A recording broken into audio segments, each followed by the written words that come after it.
Assalamualaikum warahmatullahi wabarakatuh. Salam sejahtera bagi kita semua. Perkenalkan, nama saya Yusman Sutoyo SEMM, selaku dosen tetap program studi manajemen retail Fakultas Ekonomi dan Bisnis Universitas Muslim Buton dengan NIDN 0911068801 bidang keilmuan manajemen. Saya juga mempunyai tugas tambahan sebagai Dekan Fakultas Ekonomi dan Bisnis Universitas Muslim Buton.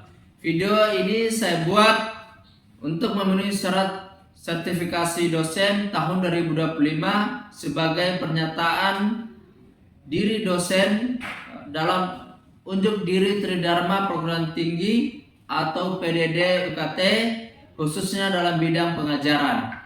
Salah satu mata kuliah yang saya ampu adalah mata kuliah kewirausahaan di program studi manajemen retail Fakultas Ekonomi dan Bisnis Universitas Muslim Buton. Mata kuliah kewirausahaan adalah mata kuliah wajib yang harus diampu oleh seluruh mahasiswa semester 2 dengan bobot 2 SKS. Mata kuliah ini memberikan pengetahuan tentang kewirausahaan secara umum dan kewirausahaan di perguruan tinggi, dimulai dari proses inovatif dan kreatif sehingga tercipta yang baru, berbeda dan mampu membuat profil usaha atau perusahaan dan cara mengimplementasinya serta penerapan tentang marketing plan, etika berwirausaha, business plan serta jenis atau peluang usaha untuk bentuk waralaba. Adapun kegiatan di kelas meliputi diskusi, tanya jawab, pemberian tugas baik individu maupun kelompok, serta melakukan praktek lapangan. Materi yang akan dibawa pada video ini yaitu kita lihat pada video berikut ini. Assalamualaikum warahmatullahi wabarakatuh. Waalaikumsalam warahmatullahi wabarakatuh. Apa kabar semua? Alhamdulillah baik ya Pak. Baik. Sebagaimana biasanya sebelum kita melaksanakan materi kita dulu kita berdoa dulu ya. Doa saya pimpin dengan bacaan surah Al-Fatihah. Doa dimulai.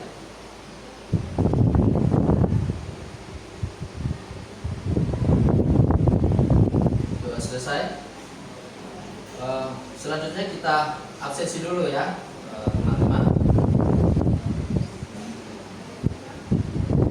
Aulia Rahmadanim. Hadir Pak. Adista Pak.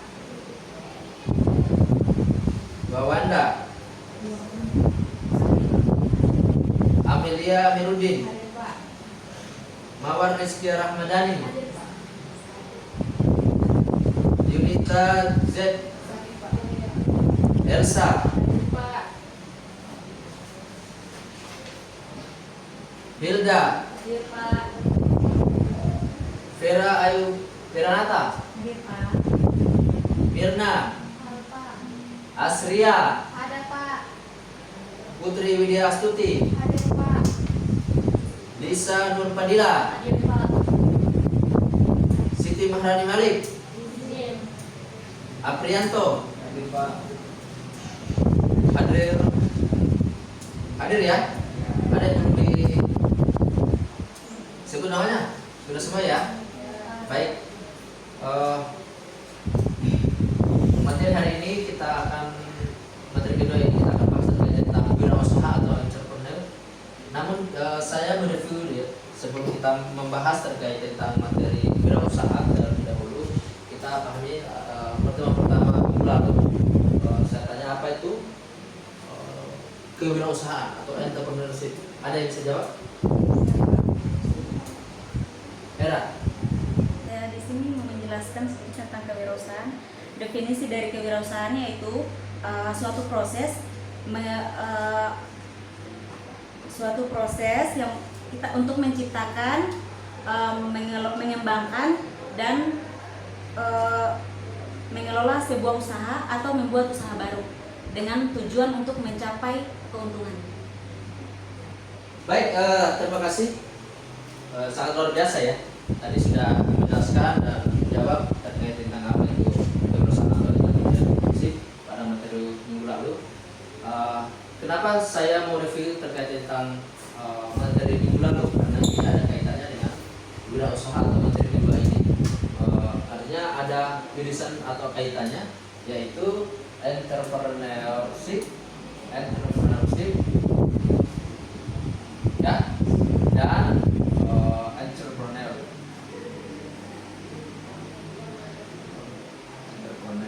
Nah, dalam kaitan itu kita sudah bisa memahami materi apa yang akan kita bahas sebentar. Selanjutnya,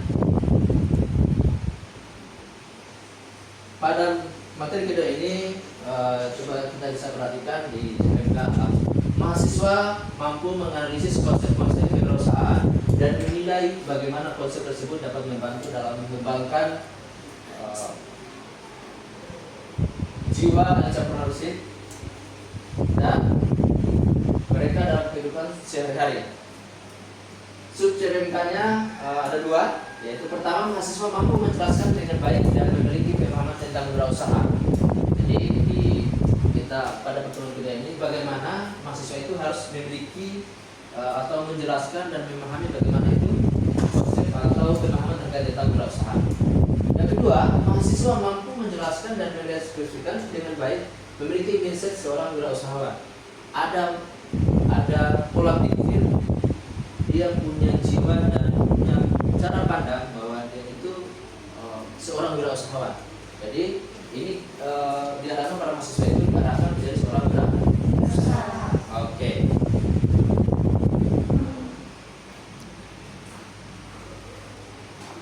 Nah, ini ada pertanyaan ya.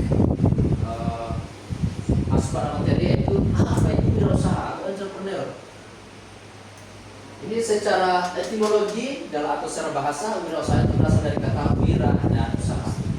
Ya, wira berarti berjuang, atau bahasanya itu biasa wira artinya berani. Ya, pahlawan, manusia unggul, berani dan berbudi luhur. Usaha berarti perbuatan untuk mencapai suatu tujuan. Dengan demikian, wirausaha dapat diartikan sebagai orang yang berjuang melakukan tindakan untuk mencapai sebuah tujuan. Ya, dan sampai sini sudah mengerti? Sudah paham ya? Oke. Menurut ini salah satu para ahli mengungkapkan, yaitu Joseph Schumpeter, yang seorang wirausaha atau entrepreneur adalah orang yang bersedia dan mampu untuk mengembangkan ide atau penemuan baru menjadi inovasi sukses, ya, sekaligus menciptakan produk dan model bisnis baru yang memberi atau pertumbuhan dinamika industri dan ekonomi jangka panjang. Jadi artinya yang memiliki ide, memiliki gagasan, kreativitas, inovasi hingga mengembangkan produk-produk itu atau temuan yang baru itu menjadi suatu barang yang dinilai yang lebih dari sebelumnya. Itu adalah menurut para ahli Joseph Schumpeter. Ya. Selanjutnya, nah, pentingnya wirausaha. Jadi makanya teman-teman kita diarahkan bagaimana sih mengapa begitu penting kita wirausaha. Ternyata ada 4 poin yang saya kemukakan di layar ini adalah: pertama, kontributor utama dalam penyerapan tenaga kerja. Ya, misalkan kalau kita sudah punya usaha, memiliki perusahaan, maka pasti kita akan membuka lapangan pekerjaan atau mempekerjakan orang yang mau menjadi karyawan atau bekerja di tempat kita. Betul? Yang kedua, penyedia barang dan jasa yang penting bagi masyarakat lokal. Misal, di sini belum ada apa yang kebutuhan masyarakat yang ingin mereka beli. Mereka harus pesan di tempat jauh sana, ya. Maka kita yang sediakan di sini. Apa yang kita buka usaha itu kita akan sediakan. Itulah mengapa wirausaha itu penting. Jadi kita membuka usaha itu tujuannya adalah bagaimana barang yang mereka butuhkan atau masyarakat butuhkan itu mereka tidak lagi jauh pergi membeli, tetapi sudah ada di tempat mereka yang ada di tempatnya.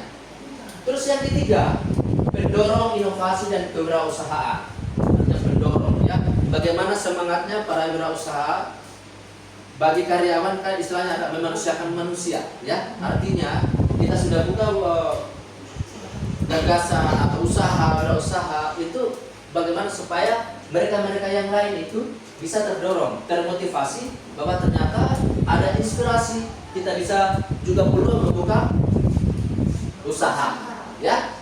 Yang keempat, mendorong pertumbuhan ekonomi lokal dan regional, ya. Regional itu maksudnya secara baik secara wilayah maupun secara nasional. Jadi tujuan wirausaha itu begitu penting. Ternyata tujuannya mendorong pertumbuhan ekonomi lokal, ekonomi di dalam masyarakat atau secara individu juga, ya. Sampai di sini ada yang dipahami? Kalau saya memberikan informasi pernyataan, maka bisa sambil bertanya, ya, tidak ada yang salah, ya. Oke, kalau begitu, kalau ada yang belum dimengerti nanti tanya saja, ya. Oke, next, tantangan wirausaha. Wah, ternyata wirausaha itu punya tantangan juga, ya. Di sini ada 4 poin juga. Ada masalah yang harus dihadapi para wirausahawan, ya. Pertama, akses ke pembiayaan. Biasa kalau seorang wirausahawan itu ada juga sebenarnya ada tantangan, ada masalah yang akan mereka hadapi. Kesulitan mendapatkan pinjaman dari bank. Toh kenapa bisa demikian? Itu karena akses yang dimaksud ini, pembiayaan kesulitan itu, ada dokumen-dokumen mereka belum bisa diberikan dengan baik, belum ada yang sesuai dengan syarat yang ditentukan. Maka terlebih dahulu dalam wirausaha itu dipastikan kalau awal seorang wirausahawan itu harus memiliki ada yang namanya NIB, nomor induk berwirausaha. Jadi sebelum memulai usaha itu harus memiliki NIB, nomor induk berwirausaha. Ya, biasa kalau daftar itu kan gratis, ya, di OSS, ya. Di OSS tinggal buka akun situsnya, bisa dilihat untuk daftarkan di NIB-nya. Karena saat ini kalau mau mengajukan pinjaman misalkan di pembiayaan atau di pihak bank, maka harus memiliki akses dan ada dokumen yang namanya NIB. Terus yang kedua, teknologi. Nah, kurangnya akses dan keterampilan dalam teknologi. Terkadang yang punya usaha mereka gaptek, ya, kurang pengalaman dalam mengotak-atik teknologi, kurang belum mampu, ya. Bagaimana bisa mereka kadang menjual secara online belum mengerti, hingga mereka ya jual pada ala adanya, ya. Oleh karena itu ini satu tantangan buat para wirausaha. Dan yang ketiga ada pemasaran, ya, kesulitan dalam menjangkau pasar yang lebih luas. Jadi kalau masalah teknologi tidak kurang memahami secara digital, maka pasti secara pemasaran juga akan tidak secara luas mereka dapatkan. Kenapa? Ya, menjual hanya secara lingkungan di situ, tidak secara luas, hanya kurang dikenal pada masyarakat luas. Mungkin, ya, kalau di tempat daerah-daerah lain sudah dikenal lagi produk yang dia jual atau produk yang dia pasarkan. Terus keempat, regulasi, beban administrasi dan peraturan yang kompleks.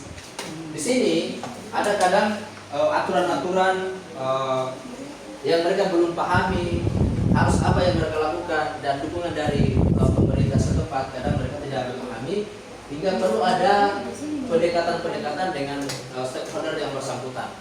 Makanya hambatan tersebut perlu ada pendekatan bagi para pemerintah setempat atau pihak yang memiliki wewenang dalam mendampingi wirausaha atau kewirausahaan. Oke, ada di sini dipahami, ya? Ada yang paham? Sudah paham, ya? Oke, selanjutnya dukungan pemerintah. Nah, ada dampak, ternyata ada dukungan pemerintah bagi pelaku wirausaha. Inisiatif dan program dukungannya itu, yang pertama adalah program kredit usaha rakyat. Nah, tadi kita sudah jelaskan terkait tentang pembiayaan. Kalau kesulitan, ternyata di dalam dukungan itu diberikan ruang akses bagi pelaku usaha. Itu ada namanya KUR, pinjaman dengan bunga rendah, ya. ada pool bagi wirausaha. Jadi terus yang kedua, pelatihan dan inkubasi. Program pelatihan itu meningkatkan keterampilan dan pengetahuan bisnis. Misalkan ada informasi dari pihak pemerintah atau pihak swasta yang memberikan pelatihan terkait tentang bagaimana tadinya kita tidak mengerti tentang mengelola atau membuat suatu pengen membuka usaha warung kopi atau kafe ya, restoran. Tapi ada pelatihan, diberikan pelatihan. Mengapa kita harus ikut? Karena tujuannya di situ. Saya harus membuka wawasan atau menambah pengetahuan untuk bagaimana meningkatkan usaha saya. Ya seperti contohnya ya. Hingga ada pelatihan dan inkubasi. Karena program ini adalah begitu penting bagi pewirausaha. Terus yang ketiga, pusat layanan wirausaha. Ada fasilitas, ya, fasilitas untuk memberikan konsultasi dan bantuan teknis. Ada yang paham di sini? Tentang pusat layanan wirausaha, fasilitas untuk memberikan konsultasi dan bantuan teknis. Misalkan tadi kita singgung, jika ada kesulitan para wirausaha, maka biasa pemerintah itu memberikan ada namanya pendampingan atau fasilitator untuk bagaimana menerapkan aspirasi atau keluhan atau kesulitan bagi para wirausaha untuk mereka bisa didampingi sampai mereka paham dan mengerti hingga bagaimana mengembangkan atau meningkatkan usahanya. Ya, itulah tujuannya diberikan layanan untuk bagi para pelaku usaha supaya bisa terfasilitasi dengan sebaik-baiknya. Oke. Strategi pengembangan wirausaha. Nah, bagaimana strateginya? Ada strategi atau langkah-langkah untuk meningkatkan wirausaha. Langkah pertama, peningkatan kapasitas. Tadi sudah disinggung ada pelatihan dan sertifikasi. Ya, ada pelatihan dan sertifikasi. Jadi harus, kalau tidak ada pelatihan kita nunggu tidak ada kabar apa semua. Jadi kita harus bagaimana kita mempertimbangkan kalau kita tidak memberikan diri kita untuk berlatih. Jadi kalau ada kemauan untuk memberikan pelatihan, silakan para wirausaha harus punya ada dasar tentang sertifikasi dan bagaimana mereka bisa menemukan akses tentang pelatihan. Terus inovasi produk dan jasa. Nah, riset pasar, pengembangan produk. Kita harus mengetahui dan meneliti bagaimana perkembangan pasar produk yang ada di pasar. Misalkan di pasar itu kira-kira apa ya yang menjadi kompetitor bagi kita atau produk yang kita akan tawarkan kira-kira bisa mereka berkembang atau tidak produk yang kita akan tawarkan. Itu bagi pewirausaha atau bagi pemilik, kira-kira di sana itu dari beli di pasar itu masyarakat kira-kira beli apa ya supaya usaha kita juga berkembang. Maka di situ kita melakukan langkah-langkah yang namanya riset ya, supaya ada kemauan dalam membuat suatu inovasi produk kita bisa ditingkatkan lagi. Ada kemitraan. Di situ juga tentang membangun jaringan dan kemitraan strategi. Ya. Dan di mana-mana setiap kita pelaku wirausaha harusnya kita membangun namanya mitra atau rekan bisnis ya. Rekan bisnis. Contoh, saya ingin membuka satu cabang atau membuka cabang usaha saya itu terkait tentang sembako. Maka saya harus buka cabang itu dengan rekan saya atau mitra saya, bagaimana kita bisa usaha itu bisa berkembang. Jadi harus ada mitra yang perlu menjadikan satu peningkatan usaha kita itu bisa berjalan. Itulah kunci dari bagaimana strategi pengembangan wirausaha. Selanjutnya adalah digitalisasi. Nah, tadi kita sudah singgung, kalau kita mau supaya tidak terhambat atau tidak menjadi masalah bagi diri kita atau pewirausaha, maka perlu adanya pemahaman terkait tentang strategi digitalisasi ya, penggunaan teknologi digital untuk pemasaran proporsional supaya produk kita itu dijangkau dan dikenal oleh masyarakat luas. Masyarakat luas. Luasnya kasih besar ya. Oke. Jadi ada 4 poin yang kita sudah kemukakan bagaimana strategi tentang wirausaha. Nah, ternyata sudah tahap akhir ya tentang strategi ini. Nanti kita tetap akan membahas bagaimana itu berasal pada tahapan-tahapan selanjutnya. Namun sebelum saya akhiri, biasa kadang saya akan berikan satu pertanyaan di mana pada materi yang kita pelajari pada hari ini saya akan memberikan pertanyaan, tapi teman-teman harus paham dulu. Jika tidak memahami, boleh teman-teman bisa bertanya ya. Sampai di sini ada yang mau bertanya? Silakan. Jika ada yang tidak mengetahui, silakan. Baik terkait tentang strategi pengembangan wirausaha, tentang dukungan pemerintah, terkait tentang wirausaha, ya, terkait tentang pentingnya wirausaha, silakan. Ada yang mau bertanya? Silakan. Kita jangan ragu-ragu. Ya, Putri bisa. Ada yang mau bertanya? Indah, ada yang mau bertanya? Ayo, silakan Indah. Oke, baik. Terima kasih Pak atas kesempatannya. Di sini saya ingin bertanya, bagaimana seorang wirausaha dapat mengelola risiko ketidakstabilan pasar, seperti misalnya fluktuasi harga, karena kan di pasar kan tidak semua harganya menetap, pasti ada naik turunnya. Jadi mungkin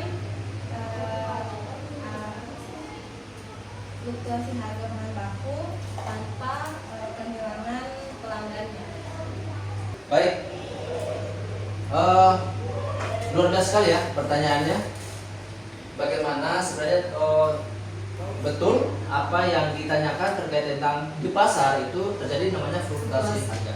Contoh kecilnya biasa kita lihat itu adalah gejolak mungkin cabai hingga melejit. Kadang saat ini bisa kita lihat dan bisa dengar bahwa ada kenaikan harga bawang merah, bawang putih itu falsafah dia meningkat.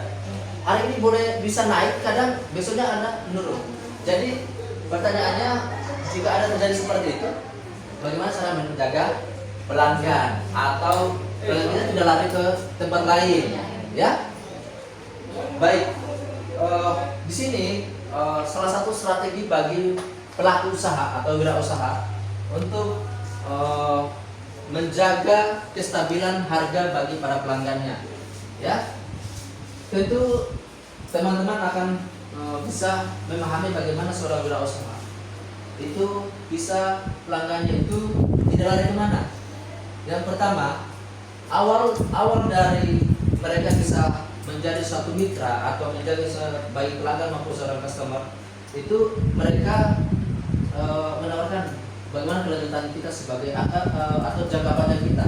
Para wirausaha itu sudah menemukan tujuan mereka bisa tidak lari kemana, atau mereka memiliki jangka panjang untuk mendapatkan pelanggan itu dengan tujuan tidak serta merta bahwa jangan sampai barang yang saya beli ini lebih mahal daripada di tempat lain.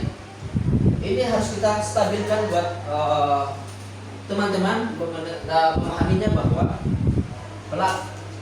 wirausaha harus memberikan pemahaman tentang kondisi situasi harga di pasar. Mau seperti ini harga. Kedua, kita akan memberikan yang namanya stabilitas harga dengan barang berupa diskon. Apa diskonnya? Misalkan harga bawangnya dari harga 10.000 meningkat menjadi 25.000. Naik sekali, drastis naiknya. Cara mereka supaya tidak terkejut, ada salah satu, tadinya ada produk lain kita bilang saya kasih tambahan sedikit berupa bonus produk lain. Mungkin ada yang kita jual juga dari sembako atau apa yang bisa mereka itu tenang dan masih nyaman dan menjaga stabilitas kita untuk tetap menjadi bagian dari pelanggan kita. Itu adalah satu strategi buat para pelanggan dan pasti akan berbeda-beda. Cuman itu adalah satu cara bagaimana mereka bisa memahami kondisinya, kita berikan pemahaman, kemudian kita juga memberikan bagaimana mereka tidak lari atau tidak pergi dari tempat kita, mereka tetap menjaga, kemudian pelayanan kita tetap kita jaga, kualitasnya juga kita tetap jaga. Lalu seperti tawaran tadi, diskon, mungkin ada barang yang lama sekali belum terjual, maka kita bisa berikan mereka sebagai bagian dari diskon. Itu rata-rata adalah suatu konsep dan strategi yang paling matang. Biasanya ada kewirausahaan. Sampai sini ada sudah paham? Sudah paham ya? Paham. Oke. Jika tidak ada yang bertanya, mungkin saya akhiri pertemuan kita pada hari ini. Ya, semoga kalau ada waktu insyaallah kita akan bertemu minggu depan ya. Tapi sebelum kita akhiri, saya akan memberikan tugas ya, beberapa tugas terkait dengan materi hari ini untuk kita bahas dan diskusi minggu depan ya. Saya pada biasanya pesan singkat ya. Pada akhir itu untuk pengembangan wirausaha kita bisa menciptakan peluang ekonomi dan peluang belajar wirausaha secara sengaja dan terencana. Ya, berhasil tidaknya seseorang berwirausaha tidak ditentukan oleh faktor luar, tetapi sebagian besar ditentukan oleh diri sendiri. Terima kasih. Saya akhiri. Assalamualaikum warahmatullahi wabarakatuh.